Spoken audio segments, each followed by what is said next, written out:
नमस्कार दोस्तों, मैं हूं आपके साथ रजत कुमार और आप देख रहे हो न्यूज खबर। ग्राउंड जीरो पर मौजूद हूं। आज हम बात करते हैं लिफ्ट या मॉल, आखिर लापरवाही किसकी। जिस तरीके से दिल्ली एनसीआर की बात की जाए तो हर दिन लिफ्ट और मॉल में बड़ी बड़ी घटनाएं सामने आती हैं। ताज़ा मामला ग्रेटर नोएडा वेस्ट का है, जहां पर ब्लू सफायर मॉल के अंदर एक ग्रिल टूटने से 2 लोगों की मौत हो गई है। सोचिए, हम अपने बच्चों, अपने परिवार के साथ मॉल घूमने जाते हैं, सिनेमा घूमने जाते हैं या अन्य काम करने जाते हैं, सोचते हैं कि मॉल सेफ जोन है। इसी सोच के साथ हम अपने परिवार के साथ मॉल का भ्रमण करते हैं, लेकिन सोचिए, एक छोटी सी लापरवाही और ज़िंदगियां तबाह हो जाती हैं। जिस तरीके से एक greater Noida west sapphire mall में जब बड़ी घटना हुई, जब काम चल रहा था, ग्रिल 2 लोगों के ऊपर नीचे गिर जाती है।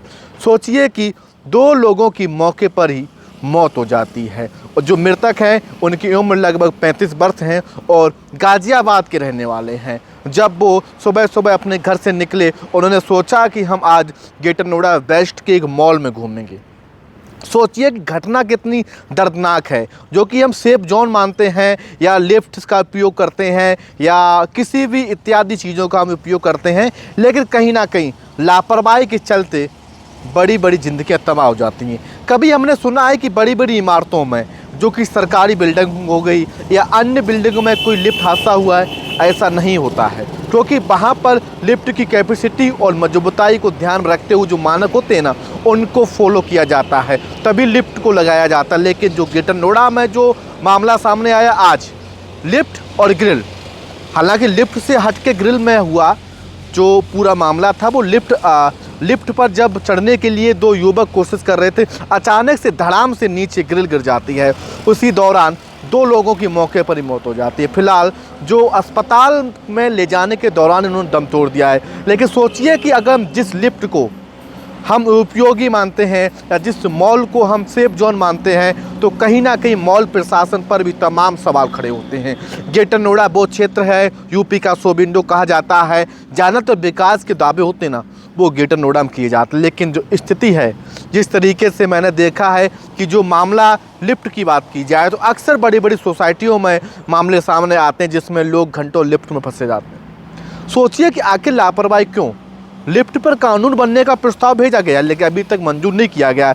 लेकिन सवाल तो बनता है कि आखिर जो आज 2 जिंदगियां मॉल के अंदर गई हैं ना, आखिर उसकी जिम्मेदारी किसकी थी? क्या मॉल प्रशासन को नहीं सोचना चाहिए कि जब मॉल चल रहा है तो आखिर ग्रिल का काम क्यों? अगर ग्रिल का काम है तो सावधानी क्यों नहीं बरती है? आखिर लापरवाही क्यों की है? तो तमाम सवाल घेरे हैं।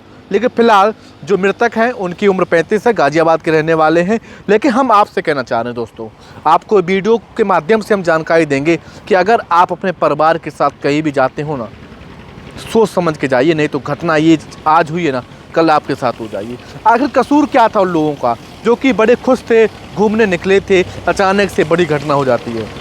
कहीं ना कहीं अब सोचिए आखिर उनके परिवार का क्या होगा, उनके बच्चों क्या होगा, उनके रिश्तेदारों क्या होगा, जो ज़िंदगी से चले गए हैं। फिलहाल पुलिस का कहना है, जब पुलिस मौके पर पहुंची है तो पुलिस का कहना है कि सभी बिंदुओं पर जांच कर रहे हैं। लेकिन हम मॉल प्रशासन पर सवाल खड़ा करना चाह रहे हैं, आखिर मॉल प्रशासन ने ग्रिल बनाने से पहले जो मानक थे, सावधानी क्यों नहीं बरती है? अगर वो सावधानी बरतता तो आज ये दिन नहीं देखना पड़ते। फिलहाल बड़ी घटना है ग्रेटर नोएडा में सामने आई है, लेकिन अब देखने वाली बात होगी आखिर पुलिस और प्रशासन किस तरीके से जिम्मेदारों पर काम कर रहे हैं।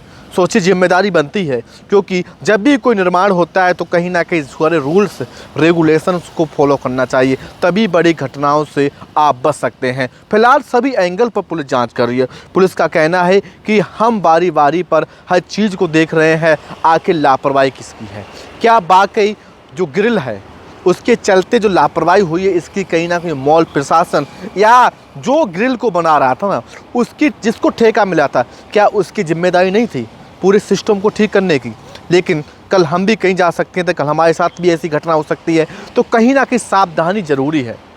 हम इसीलिए कहते हैं कि बाहर बेहद कम निकलें, बेहद ज़रूरी काम है तो ही आप घरों से निकलें, तभी आप सुरक्षित रह सकते हैं, तभी आप जो लगातार हो रही घटनाओं से बच सकते हैं। क्योंकि ये एनसीआर है, यहाँ पर ऐसी घटनाएं हर रोज़ आती हैं। इसीलिए कह रहा हूँ, सावधान रहें, अलर्ट रहें, तभी ऐसी बड़ी घटनाओं से आप बच सकते हैं। नमस्कार।